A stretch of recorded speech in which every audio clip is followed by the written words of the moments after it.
नमस्कार.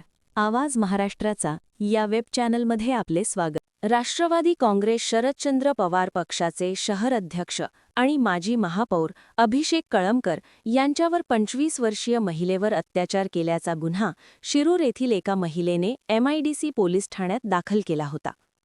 गुन्हा दाखल झाल्यापासून अभिषेक कळमकर हा फरार झाला असून पोलीस त्याचा शोध घेत आहे. मात्र अभिषेक कळमकर यांनी आपल्या वकिलांमार्फत अहिल्यानगरच्या जिल्हा न्यायालयात अटकपूर्व जामीन मिळावा यासाठी अर्ज दाखल केला होता. यावर आज सुनावणी होऊन विशेष न्यायाधीश पोक्सो कायदा आणि अतिरिक्त सत्र न्यायाधीश डॉ. UJ मोरे यांनी अटकपूर्व जामीन अर्ज फेटाळून लावला आहे. आरोपींची कोठडी चौकशी करणे आवश्यक आहे, त्यामुळे अटकपूर्व जामीन अर्ज फेटाळण्यात आला आहे.